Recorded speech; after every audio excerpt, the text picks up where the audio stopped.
ఈరోజు ముందు చూపుతో జగన్మోహన్ రెడ్డి గారు మనం ఎన్ని సంక్షేమ పథకాలు ఇచ్చినా అవి సరిపడమని, అన్ని స్కూళ్ళు కూడా బాగు చేయాలని, అన్ని స్కూళ్ళను కూడా బాగు చేసి అన్ని పిల్లకాయలు కూడా ఎక్కువ మంది చేర్చాలని అమ్మఒడి పథకం పెట్టి, ఎందుకంటే అమ్మఒడి లేకపోతే ఆ పిల్లలు పోయి ఏదో చిన్న పనులు చేసుకొని వస్తే ఆ కుటుంబాలు పోషించుకునే పరిస్థితులు ఉన్నారు కాబట్టి అమ్మఒడి పథకం పెట్టి అందరి పిల్లలు కూడా స్కూల్ చేర్చే పరిస్థితి తీసుకొచ్చారు.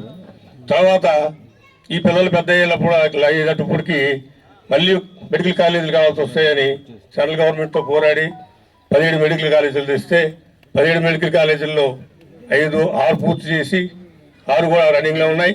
కూడా 11 పనులు కూడా 70% పూర్తయ్యాయి. పూర్తయిన తర్వాత మనం ఎలక్షన్లు వచ్చాయి. ఎలక్షన్ వచ్చిన తర్వాత మనం ఓడిపోవడం కూడా మీ అందరికీ తెలిసిందే.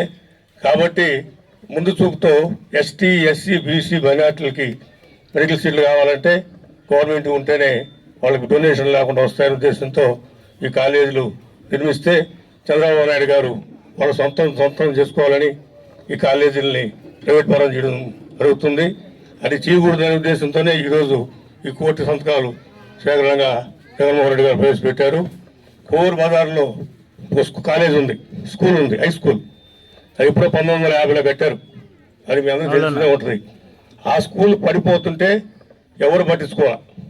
ఎన్ని గవర్నమెంట్లు వచ్చినా జగన్మోహన్ రెడ్డి గారు వచ్చిన తర్వాత అన్న ప్రసన్న కుమార్ రెడ్డి ఆదేశాల మేరకు 3 కోట్ల రూపాయలు తీసుకొచ్చి ఆ స్కూల్ను కూడా దాదాపు 70% పూర్తి చేస్తే ఇప్పుడు 18 నెలలుగా వస్తుంటే కూటమి ప్రభుత్వం వచ్చి ఆ స్కూల్ మీద కనీసం 1 రూపాయి కూడా వచ్చించలేదు. ఆ పిల్లలు అన్నదండాలు పడుతూ ఉన్నారు. ఇది చంద్రబాబు నాయుడు పరిస్థితి. అదే మన గవర్నమెంట్ గారు వచ్చుంటే అన్ని స్కూళ్ళు బాగుపడి ఉండేవి, అందరూ బాగుపడి ఉండేవాళ్ళు. కానీ ఇప్పుడు ఇన్ని ఇబ్బందులు పడుతున్నారో మీకు అర్థమవుతుంది. కాబట్టి రాబోయే రోజుల్లో ఎవరు మంచి చేశారు, చెడు చేసిన ఆలోచించి మీరు నిర్ణయం తీసుకోవాలని కోరుకుంటూ